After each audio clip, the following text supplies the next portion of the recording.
Good morning.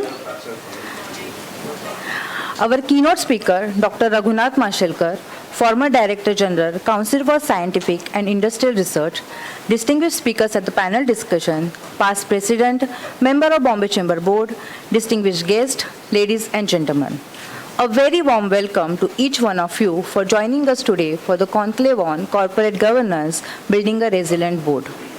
On behalf of Chamber and the participant, I would like to express my sincere thanks to Dr. Mashelkar and our distinguished speakers for accepting our invitation and gracing this event to discuss us on the important topic today. Our special thanks to ENY and DTDC for exceeding their valuable support for this event. We look forward to their continuous support in our future endeavors. Now I would like to request Mr. Nilesh Shah, President Bombay Chamber and Group President and Managing Director Kotak Mahindra AMC to deliver opening remarks and set the theme for the conclave. Over to you, sir. Hi, very good morning. Distinguished keynote speaker Dr. Raghunath Mashelkar, former Director General Council for Scientific and Industrial Research, our esteemed speakers at the panel discussion, ladies and gentlemen. On behalf of the Chamber and on my own behalf, I would like to express my sincere thanks to our honorable keynote speaker and other esteemed moderators and panelists at the panel discussion for taking time from their busy schedule and grace this conclave to address our members. As you all know, Bombay Chamber is India's oldest chamber of commerce, established in 1836. It has a long history of continuous service to trade and industry. It aims to build a bridge between regulator and its members. Today, we are here for a governance conclave on the how to build resilient board. As a public fund manager, when I look back, we have traveled a lot on the governance side. Many of the things whereby minority shareholders were taken for granted have now been reduced significantly. But when I look forward to some of the developed world, I still realize that we have a lot to do in building appropriate governance. A governance mechanism where minority shareholders will not be taken for granted. A governance mechanism where risk and reward are shared equally between promoters, controlling shareholders, and minority shareholders. We have traveled a lot, undoubtedly, but we have a reasonable journey still ahead of us. Today's discussion is all about how to give feedback to regulators, to government, and also to the promoters and the corporate world, is how a resilient board will help them in increasing their valuation, how a good governance is win-win not only for promoters and management, but also all the shareholders. I am aware that all of you are eagerly waiting for the keynote address by our keynote speaker, Dr. Mashelkar. Thank you once again for joining us today. We look forward to your active participation.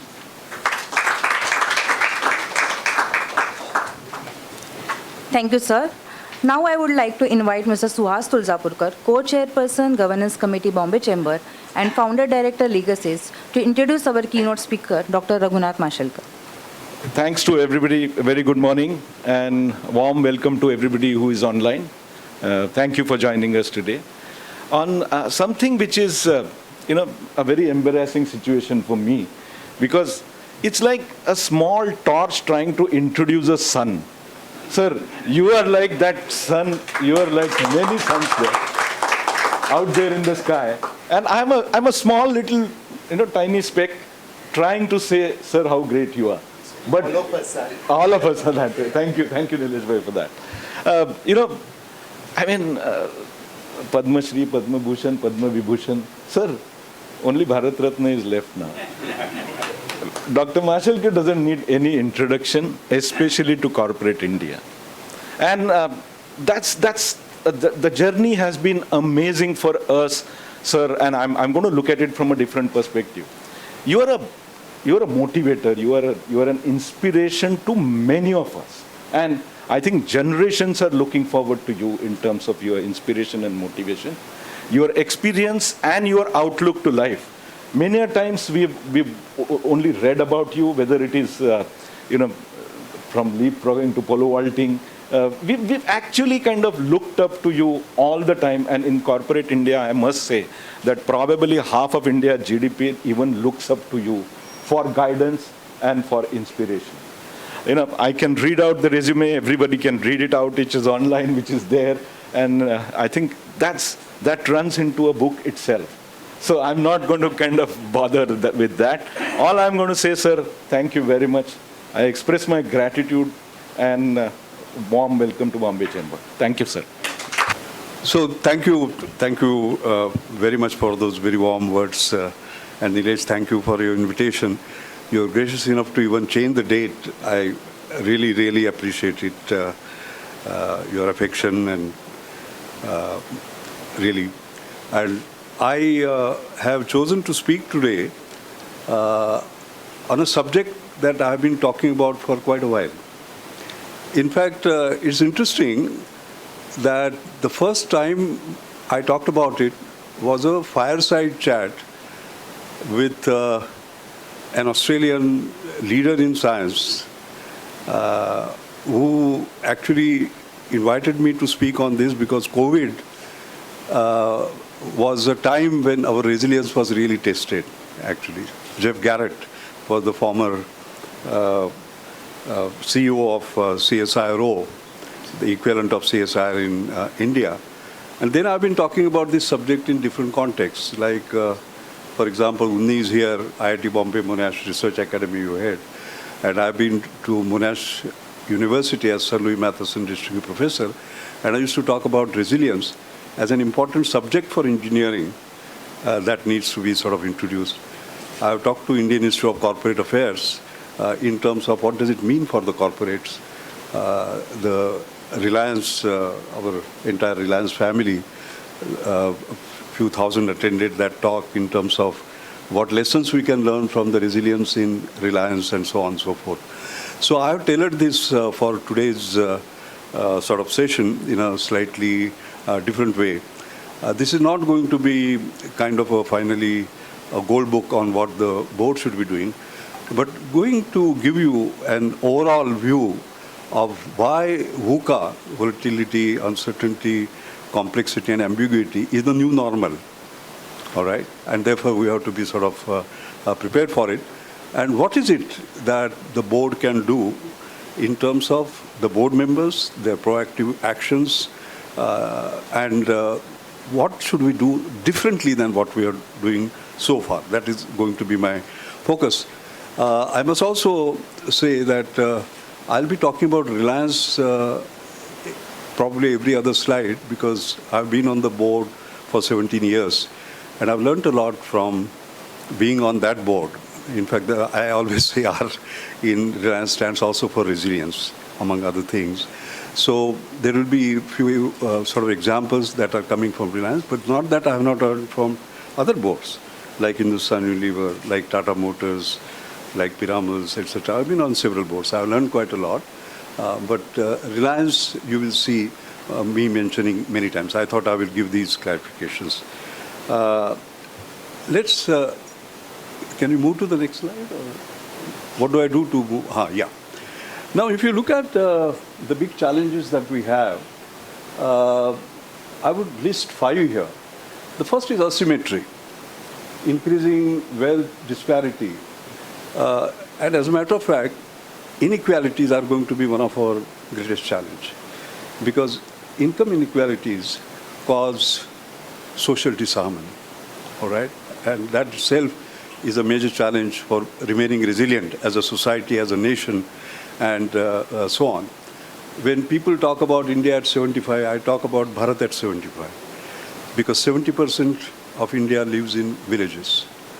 17% of the urban population lives in slums, all right? And the people below the poverty line, as per government figures, are 27.2%. That means 1 out of 6 lives in slums, 1 out of 4 is below the poverty line, all right? That itself tells you about the huge asymmetry we have in our own country. Look at disruption, impact of technology, climate change, etc., and I'll be focusing quite a bit on that.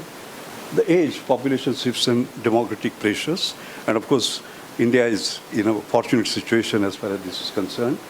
Polarization, breakdown in global consensus, fracturing world with growing nationalism and populism. We have seen that actually happen. And the last one is trust.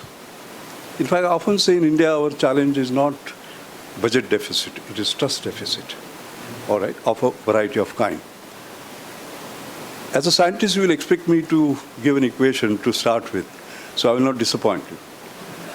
Dr. Mashelkar, who I consider as my guru, India's one of the greatest economists, he once told me about an equation which goes like this. It is minus delta G equal to D divided by I square. Minus delta G equal to D divided by I square. Now what is minus delta G? G is growth. The reduction in growth is equal to D in the numerator. D is the kind of disturbance that you have. That could be because of a human activity. It could be because of a natural disaster like tsunami or whatever. But divided by I square. I is the institutional strength. The stronger the I is, the stronger the institution is, you are better able to deal with the disturbance. Could be communal disturbance. All right. Then our system of juries and other high court, Supreme Court, police, etc., they come into picture. All right. Enforcement agencies, etc. So we have to keep the institutions strong. You know, if we start tampering with the institutions, if you start tampering with the enforcement agencies, you are going to have reduction in growth. So that is the trust part of it. So these are the five. Okay. The next one, VUCA is the new normal, as I said, and here is an evidence. For example, if you see IMF World Uncertainty Index, you know, 1990 to 2020, the global uncertainty has grown manyfold since 2000. Okay? If you look at Federal Reserve Board's Geopolitical Risk Index, you can see it has not been higher since 2003. But companies subject to a cyber breach per year, you can see how they have actually grown up. And I'm very happy that you are going to have a session, especially on this topic, because it is one thing to talk about digital world, but another one to talk about safety in the digital world. So I'm very happy that we are holding this. The natural disasters per year, as you know, they are direct consequences of the climate and climate change and so on and so forth. The next one. You can see organizations must therefore, of course, be prepared for this. These are rather involved chart, but complete the slide. Next, and next. Yeah. What you see here is an interesting chart. I'm leaving the presentation here, but please go through it in some detail, because in the 25 minutes that have been given to me, I can't do justice to all that. But what it talks about is ability to anticipate. Can you x-axis? That means none, days, weeks, or months.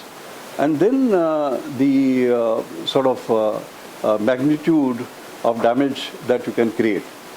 And all these events are actually possible, some with less probability, some with higher probability, some giving you time to adjust, some not giving you time at all, so as to say.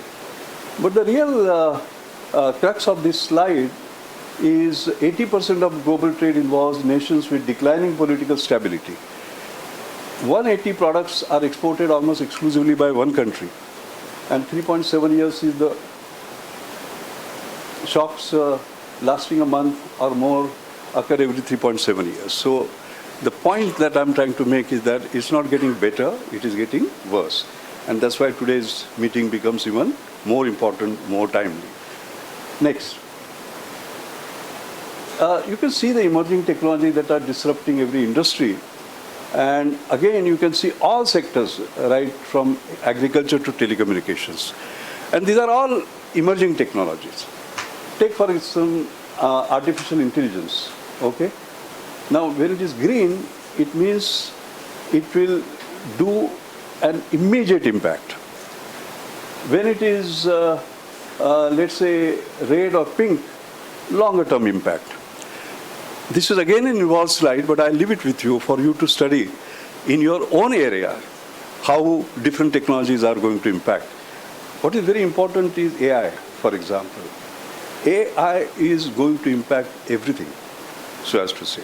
And generative AI is causing havoc now. ChatGPT, you have seen what it actually sort of means. And practically every sector is getting touched by that. Next. If you see, we can't predict the future, but can be better prepared. If you see the economic slowdowns, we talk about 2008, but they occurred even earlier. Next. Natural calamities, cyclones, tsunami, floods. Next. Climate crisis, drought, wildfires, rising sea level. Next. Pandemics, SARS, COVID-19, we are just sort of come out of it. Russia, the Ukraine crisis. And next. So we don't know what next.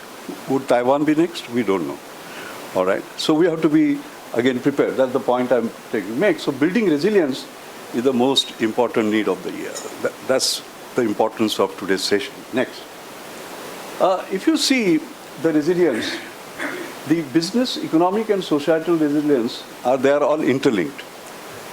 If you see in terms of economic resilience, we talk about sustainable GDP growth, but it will be influenced by monetary and fiscal policy, labor, financial markets, trade, energy, climate change, regulation.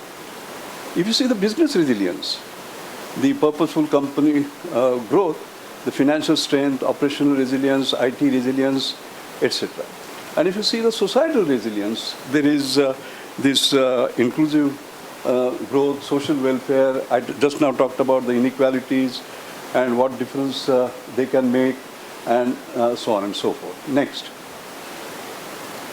Now, if you see the 7 resilience themes across public and private sectors, whether it is climate, whether it is people, education, healthcare, sustainable economic development, trade and supply chain, digital resilience, you can see that both public and private sector will come in to sort of look at this. For example, climate change, protecting people, assets, reducing carbon and vulnerabilities, mobilizing finance and insurance. In fact, this is one of the most important part. In Asia Economic Dialogue that we have in Pune International Center, we had a full session on this. How do you raise the finance? What does the public sector do?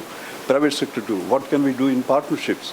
And so on and so forth. Because the numbers are huge, actually. Because we are talking about a transition, basically. How do we make that transition painless, just?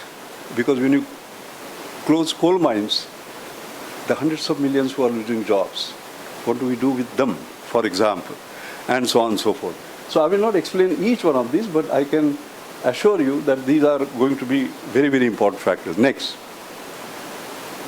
Now, if you see in 2019, now we come to the corporate board, because that is the purpose, basically.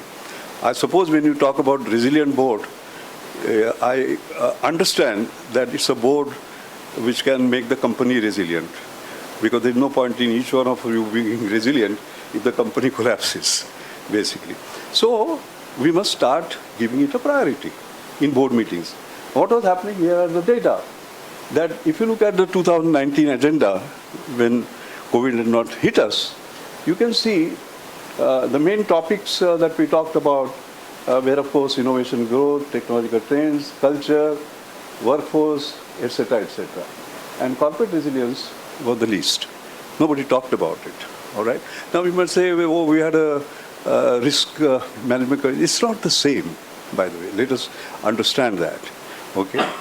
And actually, next one, that situation we learned very quickly, and you can see that in 2020, corporate resilience became one of the major topics. You can see actually how the discussion on that, corporate resilience increased from 44 to 60, and the others actually getting less. So the boards are now realizing the importance of this. This is the main point actually I wanted to make. Next. The impact on global GDP growth, I will not go through the details, but the main point I want to make is that the business sector drives 72% of the global GDP and 85% of the technology investment and labor productivity. And therefore, business leaders will have to play a crucial role.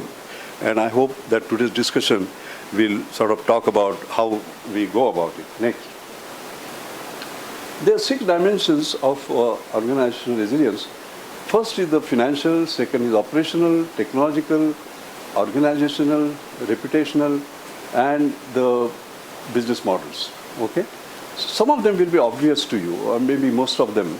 But financial, like balancing short and longer term financial aims, solid capital position, sufficient liquidity to absorb shocks, etc., they are obvious.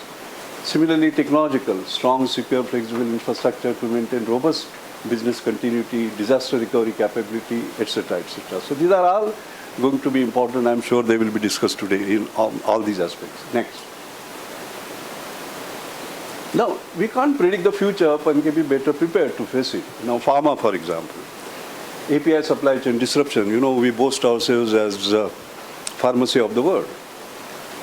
But as you know, China, right? 70-75% of APIs we import from China. China decides tomorrow that you will be no more the pharmacy of the world, they can do it. As simple as that. And therefore the government is taking, but also industry has to take the job. So you can see I'm not going to go through each one of them, but pharma, telecom, manufacturing, airlines, banking, advanced electronics, energy, everywhere there has to be a solution. And we have to build resilience capability no matter what sector we are in. That's the main point of this slide. Next. Now, the key levers for building resilience, there is an offensive strategy as well as defensive strategy. Because resilient growth has to be mentioned, then you require financial, operational, digital, technological, brand reputation, organizational, business model, innovation capabilities, resilience in all these individual factors. You cannot say, I will have in 2 but not the rest 4. Each one of them actually becomes important. And here in this rather busy slide, I've shown what needs to be sort of done in terms of an offensive strategy as well as a defensive strategy. You may have to take this and go through this yourself in some detail. I'm sorry because out of 25 minutes, few minutes were lost already in organizing, and I want to stick to time, so I'm moving rapidly. But the main headlines are obvious to you. The details you may have to go through. Next. I think in terms of tenets, the first is obvious. Adaptability and agility. You must adapt to the change. You can't complain about the change, and you must do it fast. You can't take years. Even days and weeks will be inadequate. Now, if you see the next one, look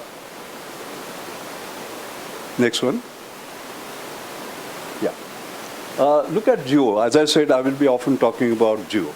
Can you go through the entire slide? Go through all. Yeah. There's one more. Now, if you see the top, I normally show this leapfrogging to pole vaulting. My example is always Geo.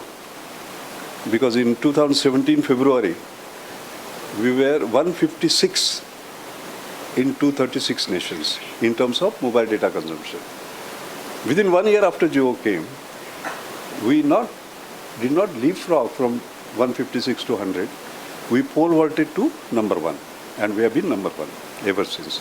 That's a great example. And there I also show a slide on how much time did it take to onboard 50 million customers.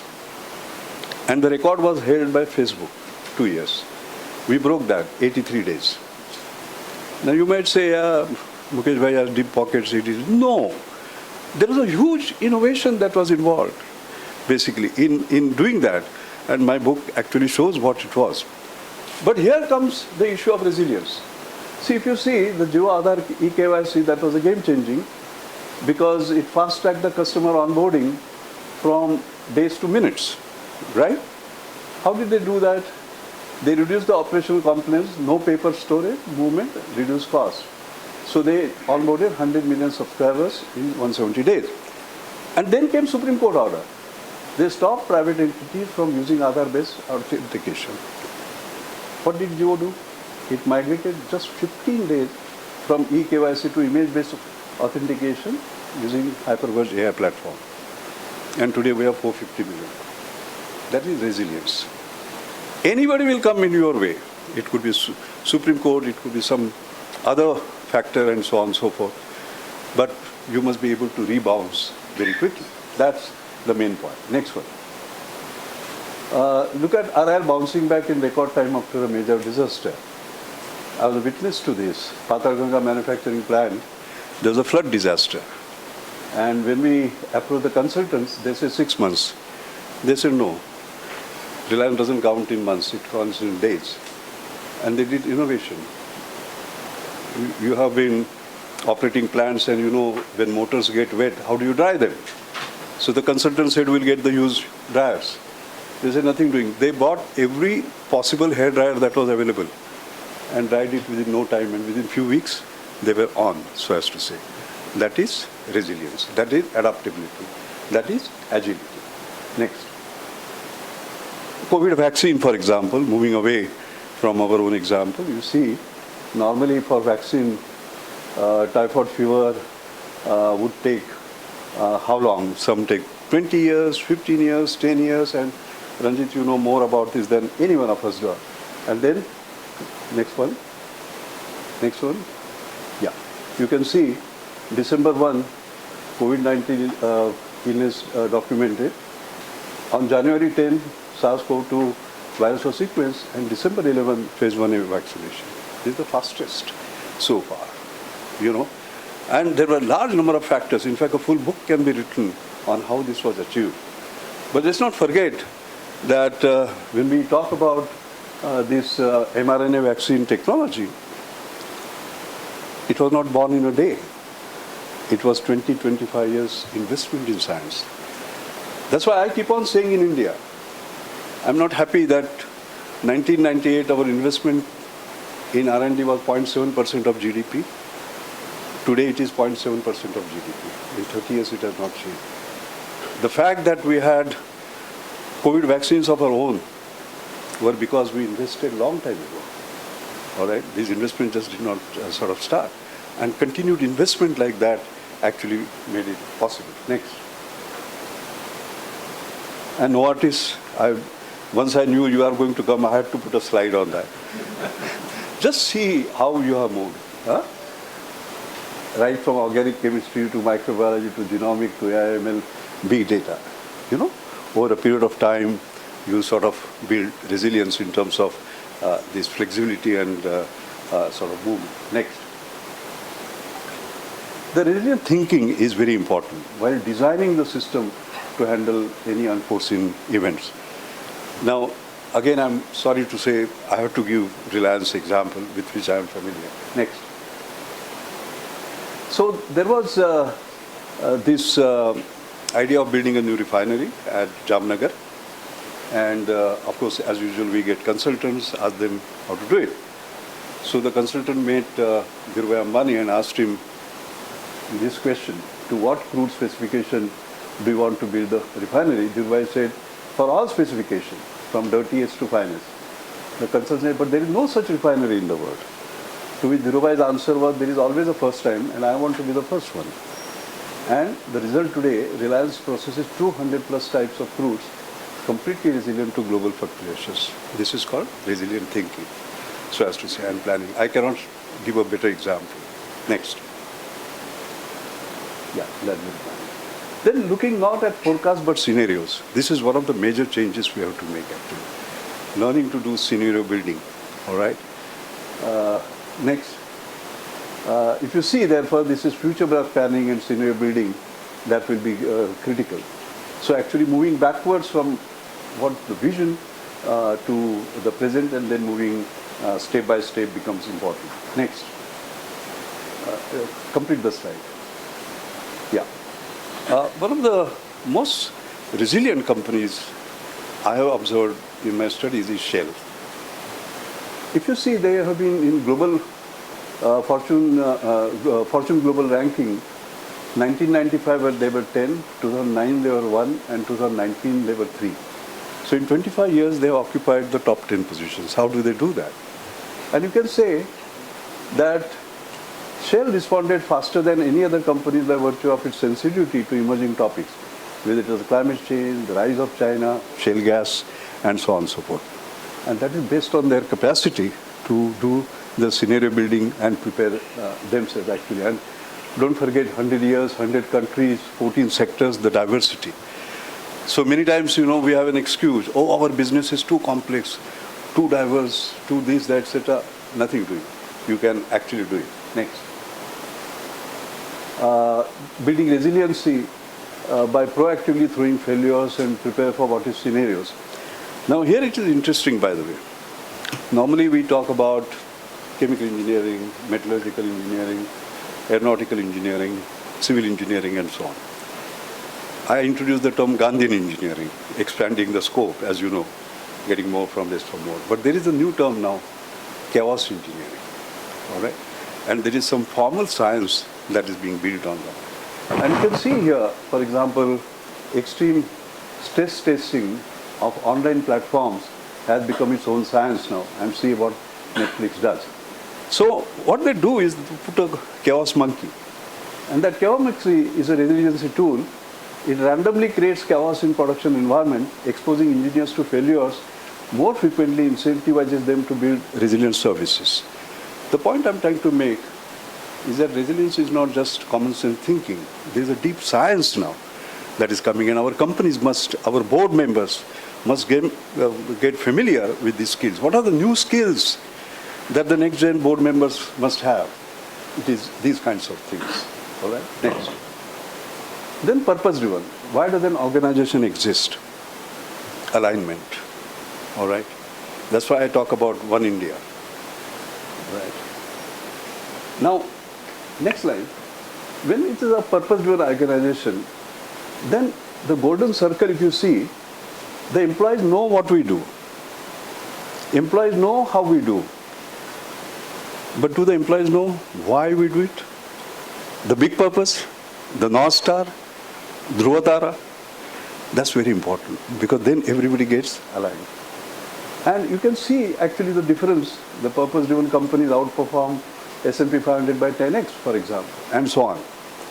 So aligning to that big purpose is very, very important. Next slide.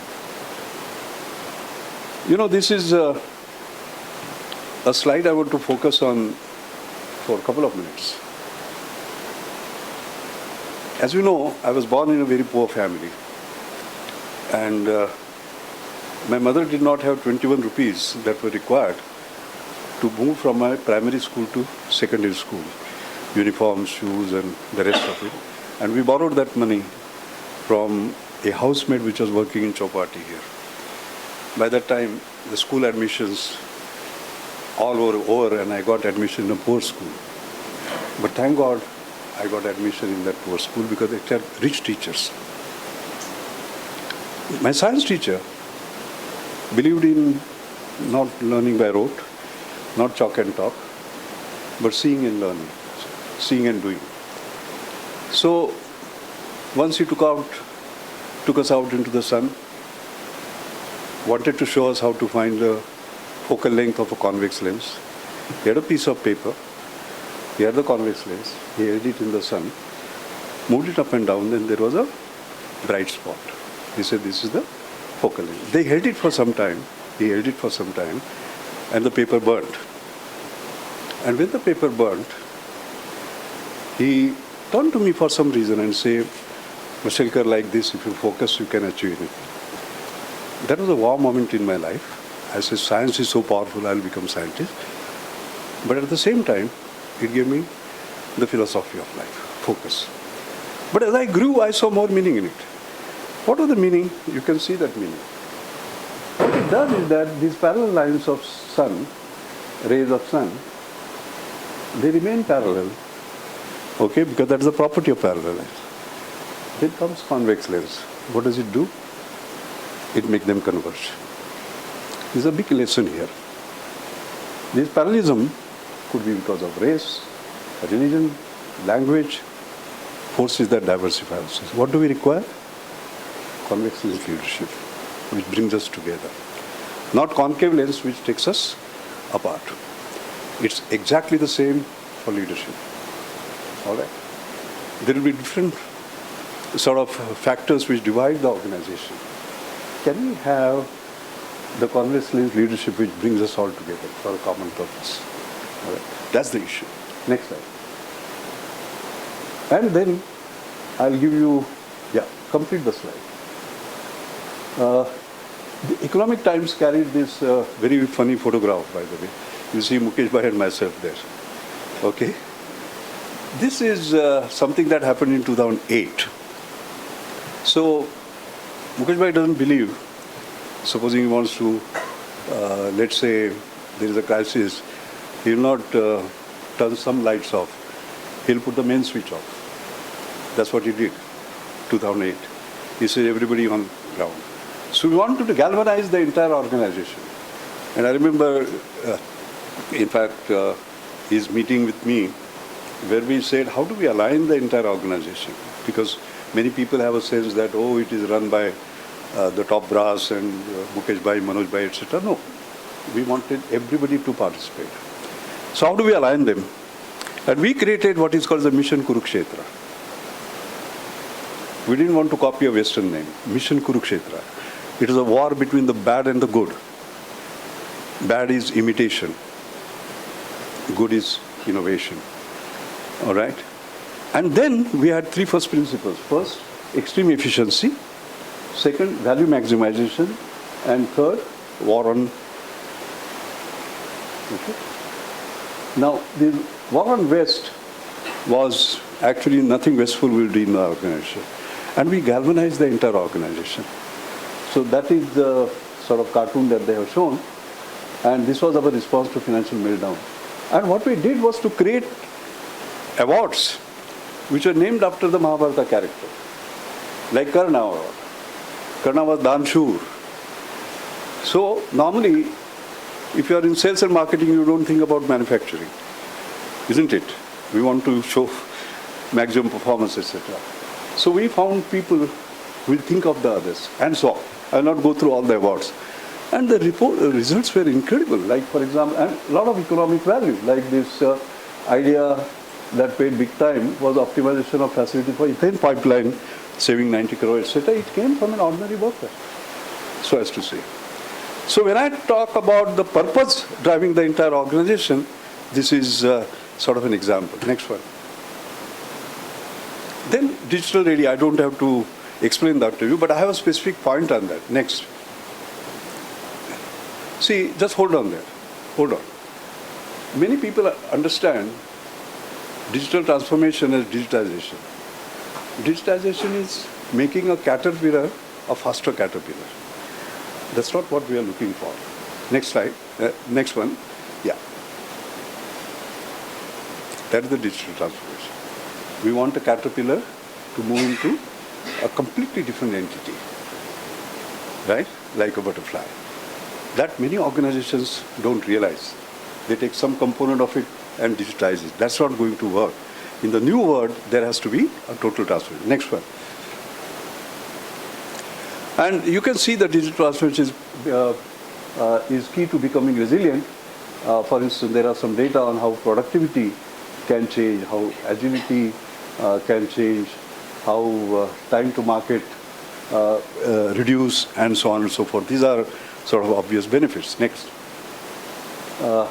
And COVID-19 accelerated Industry 4.0 absorption. As you can see, companies whose Industry 4.0 implementation is more mature report stronger ability to respond to crisis. Next.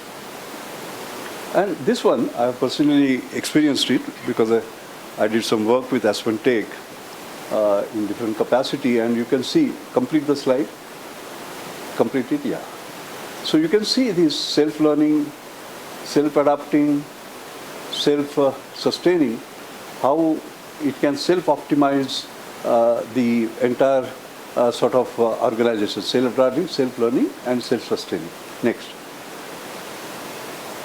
And of course, digital twins, yeah, complete the slide. You can see in diverse sectors now, it is making a big difference, and all companies can create that. Next.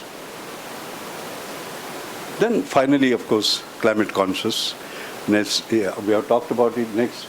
So adapting sustainability and environment is going to be the key, and I'm very happy that our Bombay Chamber has taken that as a sort of key advantage. And you can see they are perceived to be the most critical short-term and long-term threats to the world. In the shorter term and longer term, I have listed out what they would be. Next. And yeah, complete the slide. Yeah. And you can see the word is gathering around. There are a large number of examples. I've just picked up World Economic Forum on how they are trying to get industry to actually sort of buy on this, a coalition of public and private partners working on the industry transition to set heavy industry and mobility sectors on pathway towards net zero emissions. And this is something we have to do with single-minded devotion. What's happening in India? Next. I'll come to our own Reliance. For example, they have decided to be net carbon zero by 2035, but in my private conversation with Mukesh, as usual, he's pushing the limits earlier. I'll not tell you the year, but he's pushing in his usual style. Next. And we have been very serious. I chair this New Energy Council, of which Mukesh himself is a member.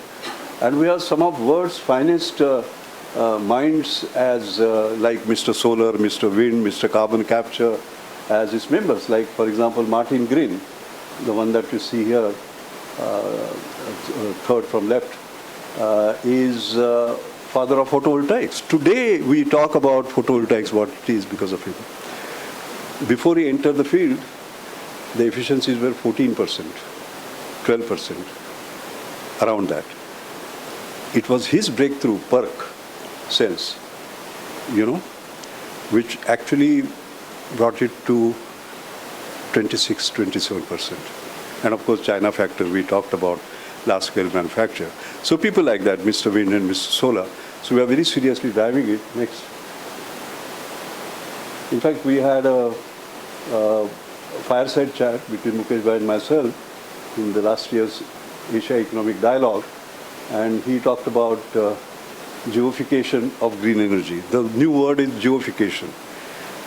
What is geofication? 4 rupees per GB and voice free was the cheapest in the world, and 450 million customers is a big scale. So achieving it with speed, I showed to you how fast. So speed, scale, sustainability being achieved at the fastest rate. Now there is a new term called geofication for this. So he's trying to do geofication of green energy and set some audacious targets like 111. Next. These are my penultimate slides. So you will normally see the emphasis on mindset. It is always a battle of mind versus mindset. Mind takes us forward, but mindset keeps us backward. And change of mindset is the key. Like, for example, this leader who is thinking, playing chess, protection versus opportunity. All right? Then being not reactive but proactive. How do we do that? Always thinking of scarcity, I don't have resources. No, I have abundance and I will look at that. It's a complete transformational change in the mindset that we'll have to talk about in terms of leadership. I will not go through the details, but you know the boardroom discussions, the way we are trying to build new leadership. But as usual, I simplify it. Like single convex lens give you all the messages that you could have, more than what I described in the talk. All right? So similarly, I'll just simplify it in the last slide. Next slide. Just hold there. Resilience to me is a spirit. This is a desert, but still the plant survives and grows. What are these characteristics? So whether it's a plant or a human being. Next one. Look at this girl, Jyoti Kumari. COVID time, no transport. Her father had broken the leg and she drove 1,500 kilometers on bicycle. Can you just imagine that? A 15-year-old girl doing that. So whether it's that plant or that young girl, that's the spirit of resilience. Finally, we can create great gold books on the board, on a resilient board. But finally, all that matters is this spirit. Thank you. Thank you very much.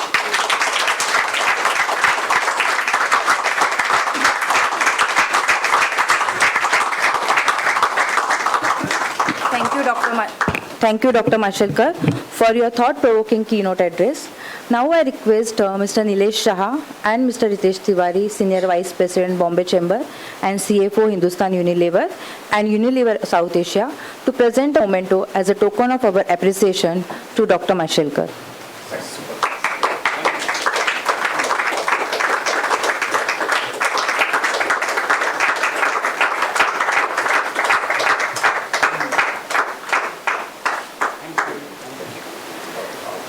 Thank you, Dr. Mashelkar, Mr. Nilesh Shah and Mr. Ritesh Tiwari.